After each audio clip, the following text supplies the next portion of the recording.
Breaking news! Naku, eto na naman po tayo. Yung mga dilawan, bangagan, at mga kung sino-sino pang mga pula-pulahan dyan, itong mga ito na laging naghahanap po ng ikakasira ni Duterte, ni BP Sara, meron daw silang pantapat sa 2028 kay BP Sara para matalo. Meron ba mga kababayan? Meron bang itatapat ang mga ito para matalo si BP Sara? Kita nyo kung ano po yung mga lumalabas sa bibig nila, wala silang makita kundi Sara. Sabi dito, ang pangtapat kay Sara Duterte sa 2028, meron kaya mga kababayan ko? Yari, supalpal na naman kayo kay Marcoleta ngayon. Sino ang itatapat nyo? Si Raffy Tulfo? Isko Moreno? Leni Robredo? Risa Hontiveros? Sino? Meron bang mananalo kay Sara Duterte? Panoorin natin kung bakit nangangarap itong mga dilawan na ito, pinklawan na ito. Mangarap kayo hanggang gusto nyo. So ngayon, ito po. Panoorin po natin kung ano yung mga pinapangarap nila para matalo daw si BP Sara. Ito po. In terms of this battle of narrative, syempre yung mga Duterte supporters, sa sinasabi niyan, hindi lahat naman itong ginagawa ninyo. All these are intended for 2028 kasi takot kayo rito kay Sara Duterte dahil siya yung mananalo sa 2028. Kaya ginigiba ninyo. So, how is the move to hold her accountable fairing in this kind of counter-narrative? Kasi nakikita mo yung mga issues against her eh. Pero syempre, sa kabilang banda, sinasabi, hindi, lahat yan, ginagamit nyo lang yan para dahil takot kayo sa kanya, harapin nyo na lang siya sa 2028. Wait lang, sasagutin natin. Hindi ba obvious naman na takot kayo? Si BBM takot na takot. Syempre, pag nanalo itong si BP Sara, baka ipahukay yung tatay niya doon sa libingan ng mga bayani. Yan ang sabi niya nun, di ba? Ipapatapon sa West Philippine Sea. So ngayon mga kababayan, ano naman ang masasabi nito ni itong analyst na ito na isang matabil din ang dila nito mga kababayan na feeling matalino ito. Feeling galing-galingan. Advisor ito ni Benigno Aquino Junior. Si Ninoy mga kababayan. Yung kuya ni Chris Aquino. So, ituloy natin. Sino ang itatapat nyo? 'Di ba obvious naman na yung mga paninira nyo talagang ito yung bala nyo para siraan si Sara sa 2028? 'Di ba ito naman talaga? Well, very very simple lang naman yung mga atake sa kanya, di ba? Ano mo ipapatiwanag yung 120 million in 11 days? Hanggang ngayon, walang paliwanag, di ba? Paano mo ipapaliwanag yung mga finlag ng COA na billions sa DepEd? No? Paano mo ipapaliwanag yung mga testimony nila Las Cañas na mismo ngayon? Alam nyo mga kababayan, itong mga dilawan, pulahan, at bangagan na mga ito, wala kayong makita kundi confidential fund. Sikreto nga intelligence yan eh. Hindi ba kayo nakakaintindi? Tumanda na kayo, hindi kayo nakakaintindi. Imbes makatulong kayo sa Pilipinas, nakakatulong pa kayo para lalong maging bangag itong Pilipinas. Kita nyo mga kababayan, puro sila Duterte, Duterte, Duterte. Anong klase kayong mga political analyst? Or talagang gusto nyo lang siraan si Sara? Nakita nyo pati si Vladimir Putin. Galit na rin sa inyo. Tignan yung ICC, tinutunaw na ni Putin. Syempre, friend niya si Tatay Digong eh. Kita nyo? Durog ang ICC. Tuloy pa natin. Tatay mo ngayon, nandun na sa ICC na ang paliwanag lang nila, imperialist yung ICC eh. Nakita mo naman yung mga judges. Galing karamihan doon sa third world, sa South. So yung mga ganyan ba, mga nililigaw mo yung usapan. Nililigaw mo yung usapan. Kaya, kalawa, yes, mataas siya, pero saan ba sila nanggaling? Ano bang height nila? Yung height nila more than 90% eh. Di ba? Ngayon ay less than 40%. Ibig sabihin, meron ding trajectory pababa. Hindi naman pataas. Kaya sabihin nila, mas mataas siya kay BBM. Parang napakahirap gawin. Yun yung, so yung trajectory nila ay hindi naman pataas. Ikatlo, yung karamihan naman ng mga tumatakbo sa isang presidential election, yung mga nauuna ay nagiging kabayong kapos in almost all presidential race except yung kay Erap. Si Erap lang yung mataas ng simula hanggang dulo. Na-sustain. All the others mababa sila. Diba? Or wala sila sa running. Wala sila sa running. Kaya wag sila ganun kasigurado. Lalo na ay hindi naman ganun Alam nyo ba itong si Llamas, mga kababayan? Isa rin itong anti-Marcoleta eh. Pati yung kinakaaniban na reliyon ni Marcoleta, ni Senador Marcoleta, binabatikos mo. Na kung ano-ano yung mga sinasabi mo na hindi naman totoo. So ngayon, yung delusion na ginagawa mo, parang gusto mo bang iparamdam sa mga Pilipino na bobo. Kaya parang pinapalabas nila, mga kababayan, na tayo ay hindi nag-iisip. Ito na yun, wala tayong pakialam, niloloko na, loyalista pa din. Hindi, parang sinasabi nila na hindi natin alam yung mga nangyayari. Hindi natin pinag-aaralan yung mga kilos ng mga ito.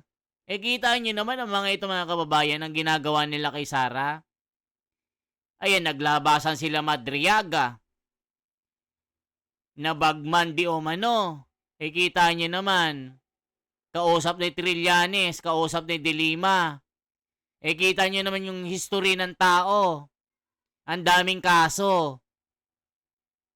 Sinong maniniwala doon din sa pari na adik, mahilig sa pulburon, habang nagmimisa, nakatira, paano makikinig? Paano lalalim yung pagkakilala ng Katoliko?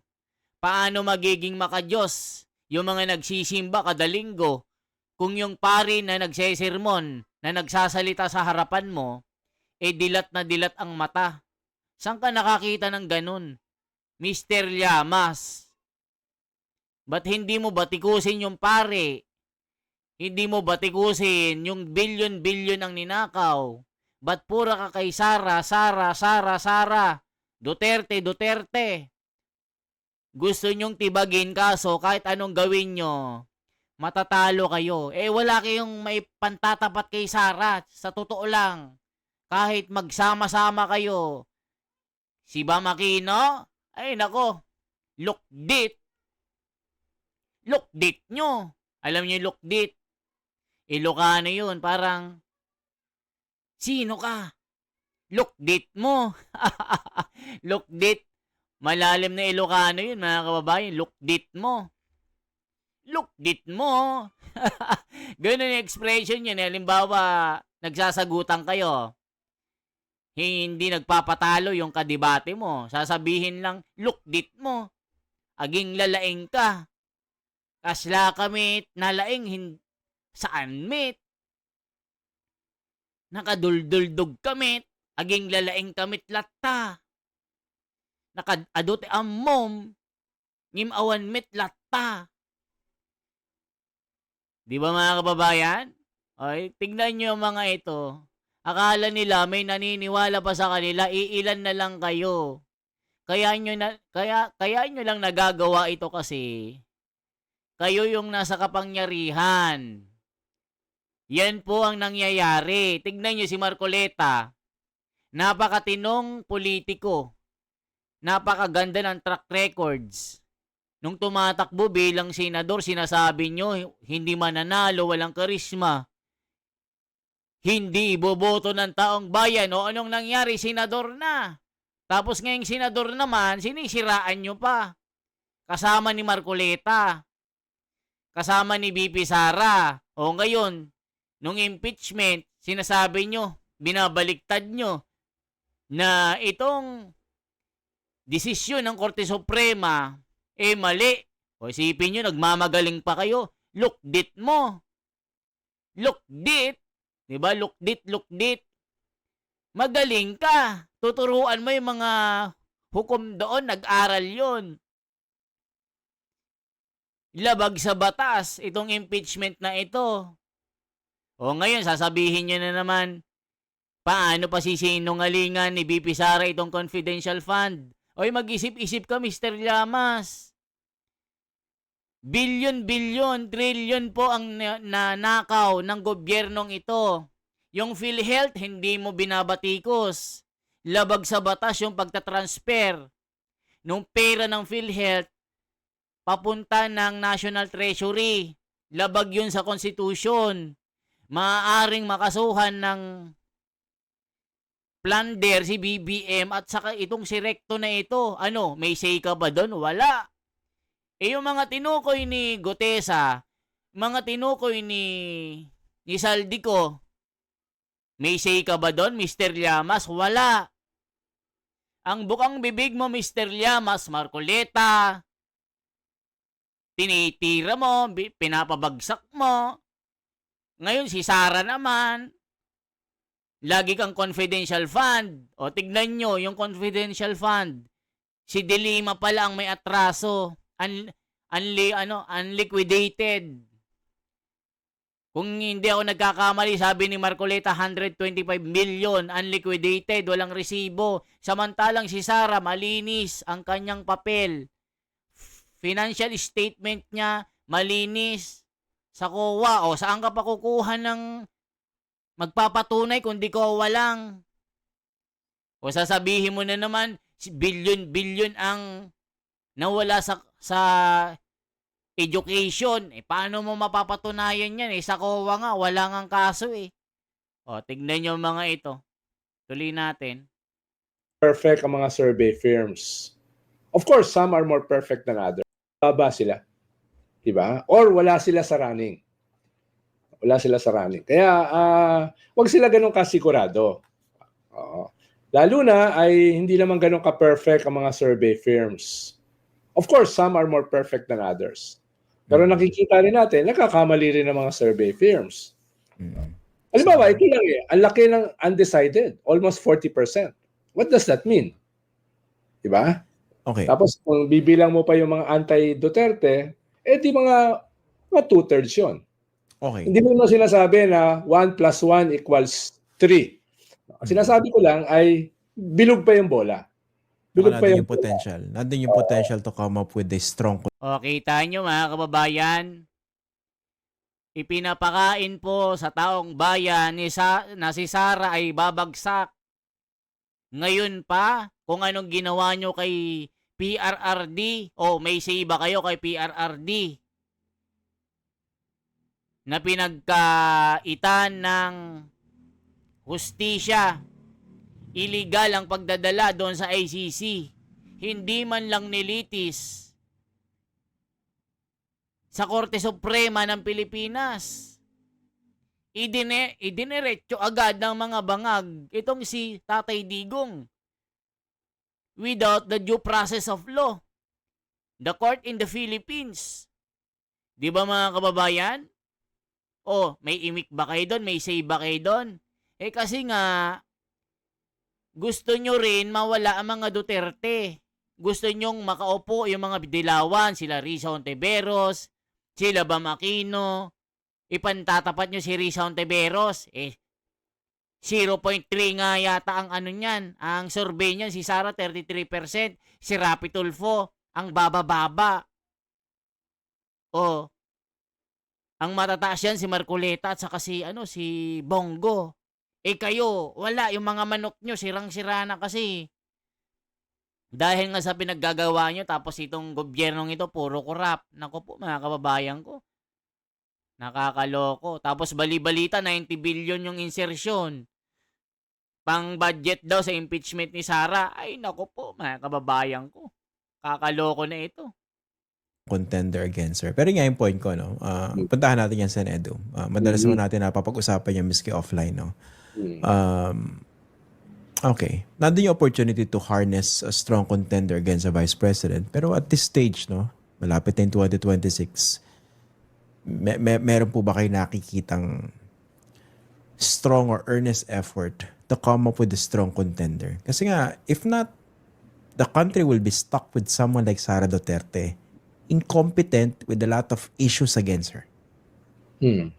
Well, nakikita O isipin nyo, si Sara daw, incompetent with a lot of issues with her.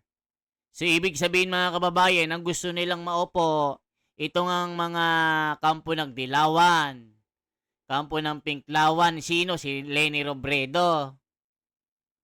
Eh di lalong naging weak ang bansa natin. Weak na nga yung leader natin ngayon. Weak pa yung lalagay mo. Eh si Risa Hontiveros, weak din yan. Naku po mga kababayan, ayaw nyo ng kamay na bakal. Ayaw nyo bumalik yung Iron Fist. Yung gaya ng ginawa ng tatay ni Sara Duterte. Na lahat ng mga durugista nagtino. Sumuko, milyon-milyon ang sumuko sa mga kulungan sa Pilipinas. 1.5 million na durugista. Meron bang nangyari sa history ng Pilipinas na natakot sa presidente na si PRRD? O ngayon, kinasuhan nyo. Crimes against humanity. Yung ICC naman, they try to scam the Filipino. That their vision is to help the humanity. But, in reality, mga kababayan, to all my fellow countrymen, the ICC is just a scumbag. They are not in the side of the people, kundi they are just business and just only care about their pocket. Yan po ang nangyayari. Tignan nyo, nangyari kay PRRD. Look at those politicians. They try to eradicate the Duterte in the surface, in the political war. Today, mga kababayan, Duterte, Sara, our Vice President, is the number one contender that no one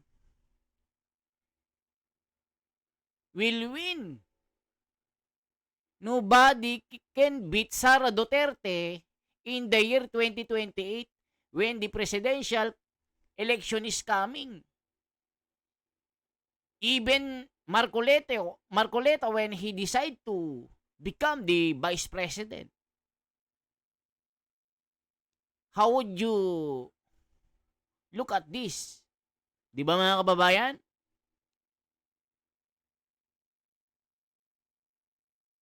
Can you tell me some other names na pwedeng tumalo dito kay Sara?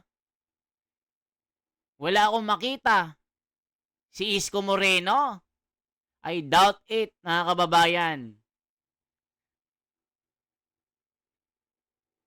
Di ba? Eh yung balibalita kasi, si Isko Moreno, isasabong ni Ngagba para ilaban kay Sara. But, yung mga hula-hula, the prediction, Isko Moreno will not win the election. He's not going to beat Sara Duterte. Kasi nga napakalakas si Sara. Tignan nyo po sa survey, 33% yung mga bata-bata ni Ngagba, nako, nasa kangkungan. Ang nakita lang si Marcoleta, mataas. Si Bongo, mataas. Pinagpipilian yan eh, Bongo or Marcoleta will join the Vice President to team up with Sara. O sinong iti-team up nyo? Leni Robredo? Isko Moreno? Do you think they could beat Sara Duterte and Marcoleta when they decide to team up together? Sige nga. Mas magaling pa yata ako sa mag-analyze sa inyo eh. O mga kababayan, o sa tingin mo, akala nyo maloloko nyo yung tao. Akala nyo uto-uto yung mga tao ngayon. Sa tingin nyo, makakalimutan si PRRD na pinakulong nyo doon. Pinagtulong-tulungan nyo, Dilawan, Bangagan, Pulahan. Sa tingin nyo, makakalimutan ng mga Pilipino yun. Sige nga. Dati, kinakalaban nyo yung mga loyalista, naglalaban-laban kayo. Yung Pinklawan versus Pulahan, nag-aaway-away. Never again, Marcos. Never again, Marcos. But today, you join up. You team up together. Pinklawan, Dilawan, and Bangagan. You're like in one house. Your team up for just only one person with Sara. You want Sara Duterte to beat in 2028. Maghanap kayo ng malakas. Kaso wala eh. Naku, mga kababayan ko. Kita naman ng maraming institusyon sa atin, lalo na in the middle of all this unprecedented corruption scandals, no, na kinakailangan ayusin na yung sistema. Kumbaga, defining moment ito sa ating kasaysayan. And 2028 will be that year. Diba? 2028. Ngayon, nakaamba yung more of the same. No? Impunity, dynasty, corruption, no? Nandun din sa mga Duterte. Hindi lang sa kasalukuyang gobyerno. So, going into 2028, ay marami ng mga forces nakikita na itong defining moment na ito ay dapat may isang reform candidate na iiwanan na yung ganitong klaseng kaayusan. Tatalikuran na yung ganitong klaseng systemic corruption at dadalhin tayo kahit panimula sa isang naiibang sistema. At para gawin yan, kailangan meron kang isa na malakas na kandidato na reformer labang kay Sara. Sino ba yan? Ko in varying degrees, yung lahat ng mga non-Duterte nakikita yon. No? Ngayon, yan ba ay mabubuo? That's another challenge. Pero nakikita nila yung ganong klaseng sitwasyon at yung ganong klaseng pangangailangan. Okay. Halos wala namang kandidato Marcos eh. Ang mga tulpo, wala namang balak tumakbo. So naiiwan sana sa pink yung pag-consolidate ng alternative. Kaso, ayun nga mga kababayan, bali-balita kasi si Leni Robredo, itinakwil na po nila, mga kababayan, na at ang kanilang ilalagay itong si Risa Hontiveros. Magsama-sama daw mga Pinklawan. Ang patunay daw nila ay nanalo si Bam. Solid pa daw yung grupo ng mga Pinklawan, mga kababayan ko. Yun daw ang patotoo, nanalo daw si Bam Aquino dahil sa mga grupo ng Pinklawan. Do you think tama yon? Nanalo yan si Bam Aquino dahil pinagkaisahan po ng kapatiran ng Iglesia ni Cristo. That is the truth. Don't say that the group of the Pinklawan, ilan lang ang Pinklawan? Sige nga. O baka nga, may mekos-mekos pa eh. Buti nga eh. pinagkaisahan po ng kapatiran eh. Kung hindi, binoto yan ng kapatiran, hindi mananalo yan si Bam Aquino. Malaking bahagi po ng boto ng kapatiran ang nagpanalo kay Bam. Isipin mo, solid vote. O, solid vote, 5 million. Di ang laking angat mo sa kalaban mo. Sabihin nyo, Pinklawan nagpanalo dyan. Ay, naku po mga kababayan. Hindi nga lang kayo nagpasalamat eh. Hindi man lang kayo narinigan. Ay, salamat din sa kapatiran kasi binoto si Bam. May narinig ba sa inyo? Wala kasi nga, bitter kayo. Tuloy natin. Medyo mabagal din to consolidate an alternative. Yung iba sinasabi, 2027 na yan. Yung iba sinasabi, na lang, competition na lang kung sino yung magsusurvive. So, yung mga ganun ba? Pero kahapon kasi kailangan ng leader. Kahapon. No? At the latest, today. Yung magli-lead nitong anti-corruption, anti-impunity, anti-dynasty movement na ito. Nasaan yun? Okay. In fairness naman, there are certain personalities from the real opposition who are taking up the cudgels for others, leading the way. But they may not necessarily be they may not necessarily be considered as presidential team, no, for 2028. Pero nandun yung mga boses sa consistent, no. Siguro hinahanap na siguro yung focal point. Hindi mahanap no. So paano hahanapin? Yan, maganda naman na hindi lang isa, no, marami pa. Pero siyempre, hindi naman pwedeng marami lang.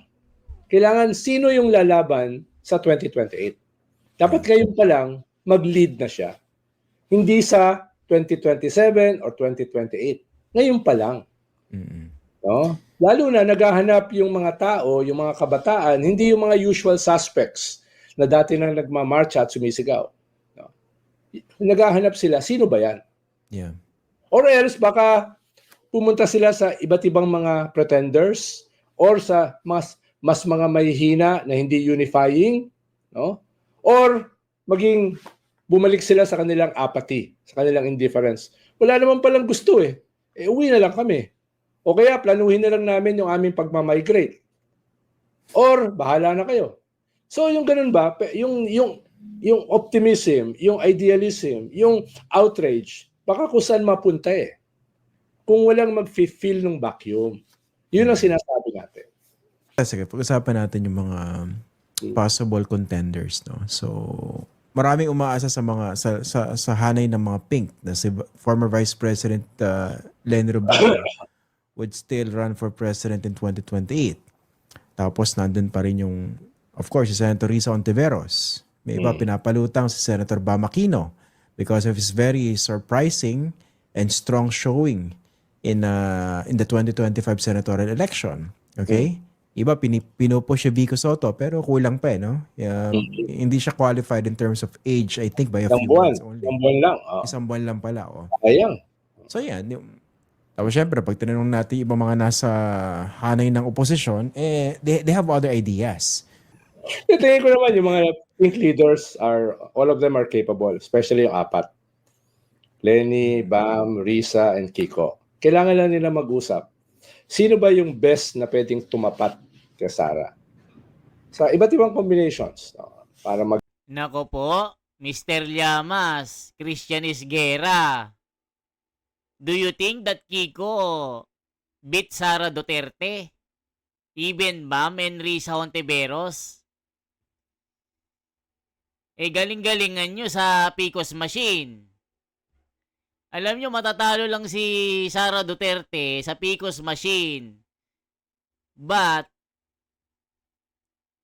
sure win itong si Sara Duterte. Sa totoo lang. Yan yung mga nakikita ko sa aking pangitain. Yan yung panaginip ko kagabi.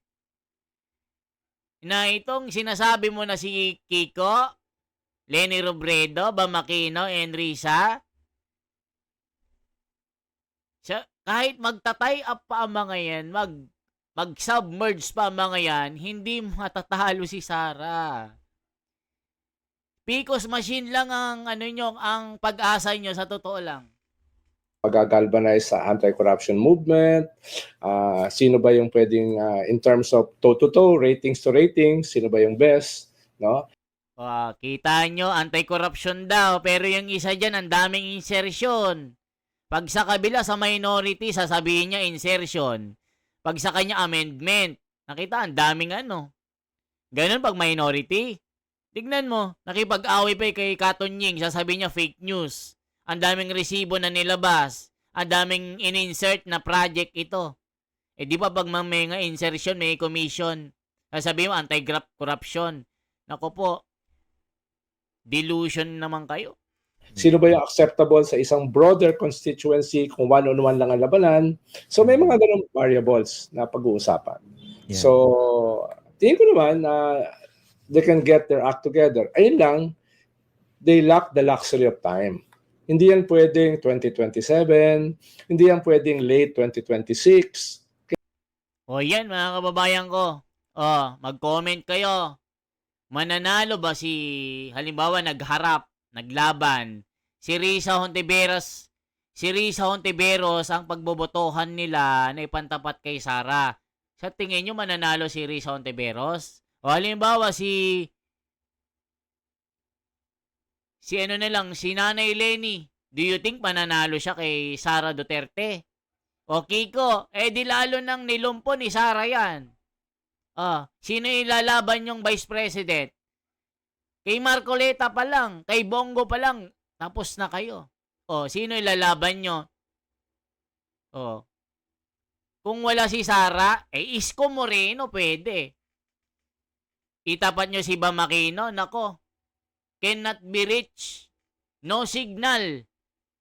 You're out of reach. Ganon yon, Mr. Llamas. If you are the true political analyst, mas magaling pa yata akong mag-analyst sa inyo, Mr. Llamas. Ang dami nyo ring sinasabi sa kapatiran this is just only a reaction po. So kahit anong gawin nyo, mananalo lang po kayo pag Picos machine.